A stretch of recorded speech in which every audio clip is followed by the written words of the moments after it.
Sitaram બધાઈને. Happy Parshuram જયંતી. પરશુરામ જયંતીની બધાને શુભકામના. સવારના આરજેઓડી વિડીયો મૂક્યો તો એની અંદર પરશુરામ જયંતીનું મહાત્મ્ય મેં તમને બધાને જણાવી દીધું છે.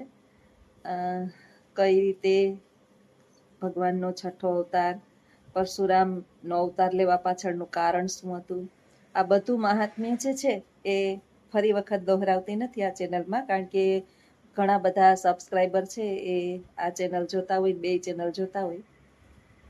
જીવનની અંદર સંબંધ હોય ને તો પૈસો ન હોય, પૈસો હોય તો સંબંધ ના હોય. આ બંને હોય, સંબંધે હોય, સારા સંબંધે હોય અને પૈસા હોય તો આપણી સેહત સારી ન હોય. અને આ ત્રણેય વસ્તુ હોય તો જીવન આપણું ટૂંકું હોય.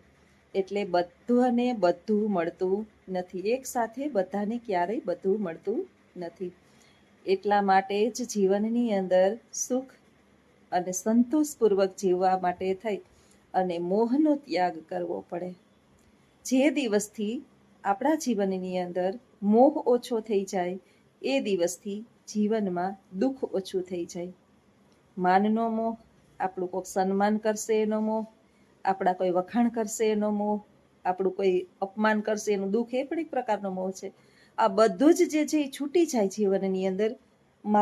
મને બહુ સારી રીતે રાખશે, આન્ય રાખ્યું નાન્ય ન રાખ્યું, આ બધા છે ને મોહ છે જીવનના. ધન દોલતનો મોહ, મોટા મોટા ગાડીને બંગલાનો મોહ, ખાસ કરીને કળિયુગ જે છે એ સોનામાં બેઠો છે તો સોનાનો મોહ, સારા સારા કપડાં પહેરવાનો મોહ, સારા મિત્રોનો મોહ, સારા સંબંધીઓનો મોહ, સારું એક આપણું ગ્રુપ બની જાય અને સમાજની અંદર પદ પ્રતિષ્ઠા અને પૈસો મળે આપને, આનો મોહ. આ બધા મોહ છે ને એ છૂટે ત્યારે ઈશ્વરની પ્રાપ્તિ થાય અને ત્યારે મનને શાંતિ થાય. ત્યાં સુધી આપણું મન ધજાની પૂંછડીની જેમ ચારેય બાજુ ફેરકે રાખે, ગમે એટલું હોવા છતાં કાંઈક ઘટે છે એવો અહેસાસ થાય. જો બધાને બધું જ, આપણે ઘણા બધા એવા લોકો જોઈએ છીએ કે બધી વાતે સારા છે અને આપણે દેખાય છે, પરંતુ ક્યાંક ને ક્યાંક હજી એને કંઈક ઘટે છે એટલે દોડા દોડી કરે છે. અને એ દોડા દોડીની ધૂનની અંદર છેલ્લે ઉપરથી ટિકિટ આવી જાય છે અને આ ખોડિયું છોડીને જવું પડે છે.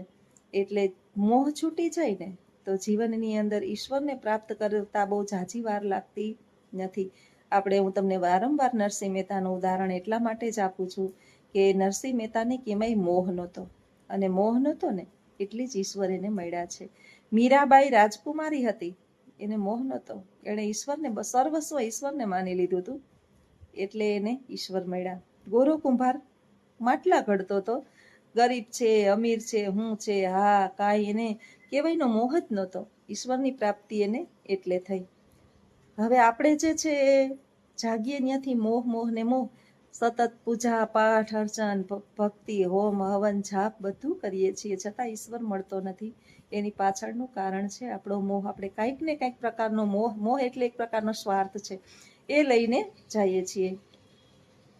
સુદામા અને કૃષ્ણ ભગવાન એક વખત જાતા જાતા બંને વચ્ચે વાતચીત ચાલુ થઈ. એટલે સુદામાએ ભગવાન શ્રી કૃષ્ણને કીધું કે તમને બધાય તમે મોહ છલિયો કહે છે, છલ કરો છો, મોહ લગાડો છો, તો કઈ રીતે તમારો મોહની માયા, તમે માયાવી છો, કઈ રીતે તમારી માયા છે? એટલે તું હાલ તો ખરી કે આગળ આમ, પછી આપણે આગળ વાત કરીએ. વાત કરતા એ તો સમુદ્રમાં બે જણા નાવા ગયા કે ચાલ નાઈ લઈએ પછી આગળ વાત કરીએ. નાતા બંને જણા સમુદ્રમાં નાવા ગયા, કિનારે પાછા પહોંચ્યા. ત્યાં કિનારે જ્યારે પહોંચ્યા ત્યાં એક કન્યા જે છે એની સાથે સુદામાના લગ્ન થયા. આખું પરિવર્તન ભગવાન શ્રી કૃષ્ણએ મોહ માયાવી બનાવી દીધું અને ધામધૂમથી લગ્ન થયા. લગ્ન થતાની સાથે જ કન્યાનું મૃત્યુ થયું. એ સમાજનો રિવાજ એવો કે જે કન્યાનું મૃત્યુ થાય એની સાથે એના પતિને પણ મરી જવું પડે, આપણી જેમ સતી પ્રથા હતી એમ. હવે સુદામાને હારે બાંધી દીધો, એટલે હવે છેલ્લો ઉપાય છે સુદામા પાસે બચવાનો કે હે મિત્ર કૃષ્ણ, હે માધવ, મને બચાવી લે.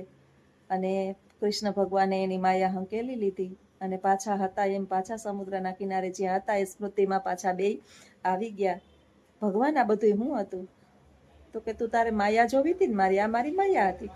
એટલે ભગવાન શ્રી કૃષ્ણની માયા આવી છે, અને જેટલી એની માયા આપણે સમજતા જઈએ, જેટલા ભગવાન શ્રી કૃષ્ણને સમજતા જઈએ એમ એની નજીક આવતા જઈએ. આ બધી આપણી આસપાસ વીંટળાયેલી આપણા દીકરાઓ, દીકરીઓ, વહુઓ, એના સંતાનો, માતા પિતા, સગા સંબંધીઓ, ભાઈ બહેન, કાકા કુટુંબ, સારા મિત્રો, ધન દોલત, ઐશ્વર્ય, આ બધું એક માયા જ છે.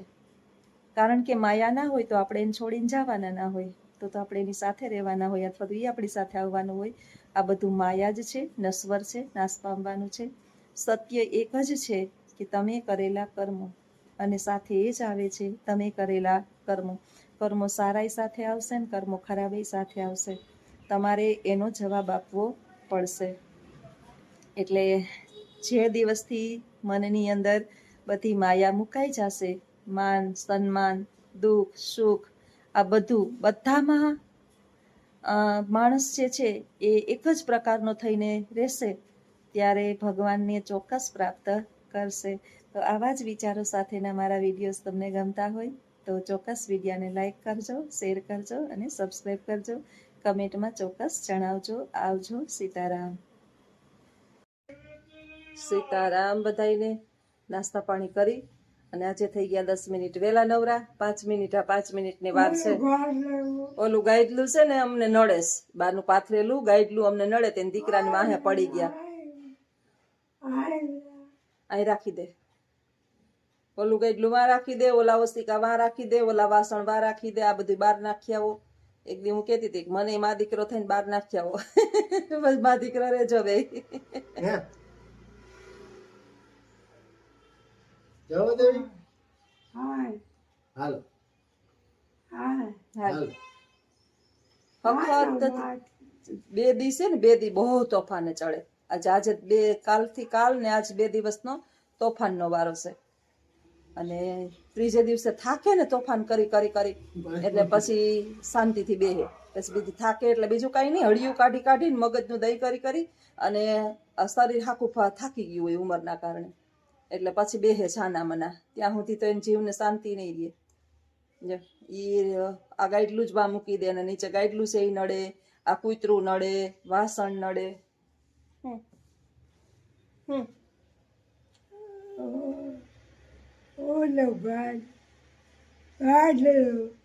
ક્યાં રાખવું,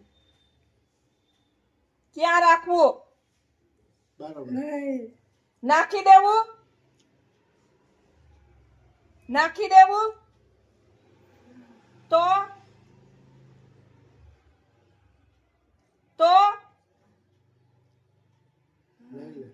તો ક્યાં રાખવું? લઈ લેવું. ક્યાં? ઓલા ઘરે.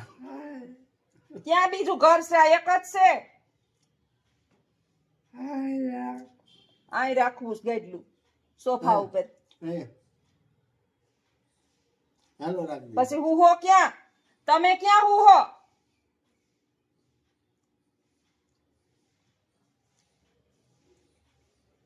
વળી પ્રશ્ન બહુ અઘરા પ્રશ્ન બહુ પૂછે. તમે ક્યાં હુવા જાહો? હુવા ક્યાં જાહો?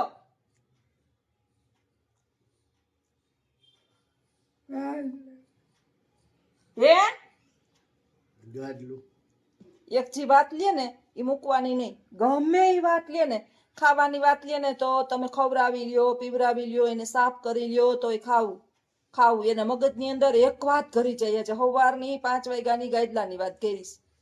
ગાઈડલું લઈ લે, આ ગાઈડલું લઈ લે, આ ગાઈડલું નાખી આવ. મેં જવાબ ન દીધો તો હવે એને દીકરાને વાહે પડ્યાસ. કયો એને ક્યાં મૂકવું એમ કયો. ક્યાં મૂકવું? ક્યાં મૂકવું?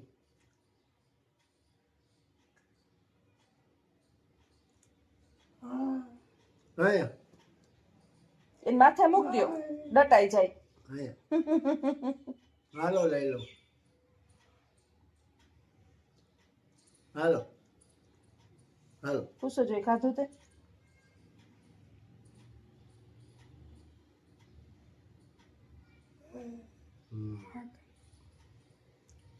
ખાધું ને આઘડીએ ખાધું એ તો સારું યાદ છે અટાણે તો આઘડીએ ખાધું એ સારું યાદ છે નકર તમે એ ભૂલી ગયું આજ ગાઈડલાનું બેન ચડ્યું છે સવારમાં ઉઠ્યા તો એનું બસ ગાઈડલાની વાહે પડી ગયા છે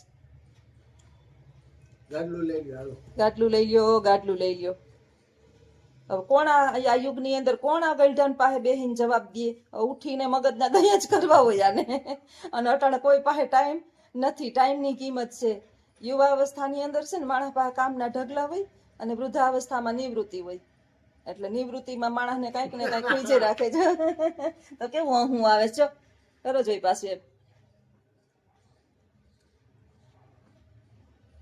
ઈ કોઈ તે અઠીએ હા બોખલી બાઈ